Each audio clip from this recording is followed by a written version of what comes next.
في عز ما انا مطحونة في ليلة العيد، لقيت جوزي جايب لي شوية برتقان وشوية فراولة. كنت انا حطاهم في قلب الحوض وما كان عندي المطبخ يضرب يقلب. قلت يلا.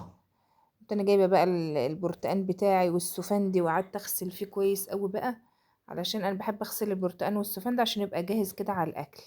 وعملت لي صينية حلوة كده علشان تبقى ايه، جاهزة كده. قعدت اغسل بقى ايه فيها انا والولا حموزة اللزوزة.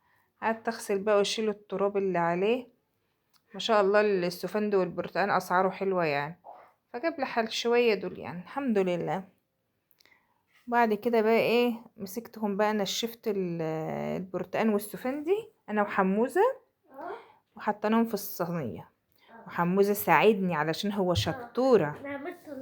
عملوا لايك واشتراك وبقى الجرس عشان كده منكم. ايوه اعملوا لايك واشتراك لحموزة اللزوز عشان القناة بتاعتنا تكبر. جيبوا هدية امم لعيد الأم.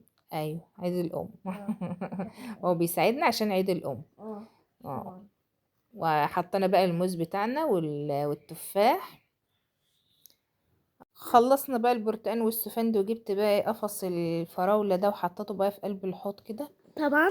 وحطيت بقى عليه المية يا حموزة يا لزوزة. اه وقعدنا نغسل فيه وانا مش فاضية. قلت يلا مش مشكلة، مش عشان مشكلة. لو كنت سبت الفراولة لتاني يوم كان هتبوظ عشان هي مستوية كانت يعني هي للعصير بس. كنت عاد الفلالة عصر على اسمه ده. ايوه هي فلالة. الفلالة دي حلوة قوي بنحبها عصير. ناس تدوس عشان ما عادش اقولها ايوه طبعا. اسمها فلالة. قعدنا فراولة. نغسل بقى فيها وكانت صغيرة بس حلوة. قعدت انضف فيها بقى كده لحد ما خلصنا. وهنا بقى ايه جهزنا الطبق برضو كده. كان برضو كان في الطبق كيس فيه تفاح اصفر كنت ناسياه. تاني جبته برضو وغسلته وحطيناه في الصينية برضو عشان تبقى جاهزة. والولا حموزة اللزوزة ساعد ماما عشان هو شاطر وبيساعد امه. وكمان عشان عيد الأم. ايوه هو بيساعدنا عشان عيد الام. هو بيهرب من الهدية بيقول لي بقى ايه انا هساعدك علشان عيد الام النهارده. قلت له ماشي. قام جايب بقى الفراولة وقاعد بقى اشوف بقى ايه قاعد يعملها ازاي ويرصص كده. ولا اجدع فكهاني. شوف الصينية بقت جميلة ازاي. تفحة. تفحة يا حموزة. ايوه. طبعا الفراولة كانت كتيرة وقمت انا قاسمة بقى شوية كده بقى وحطيتهم في اكياس.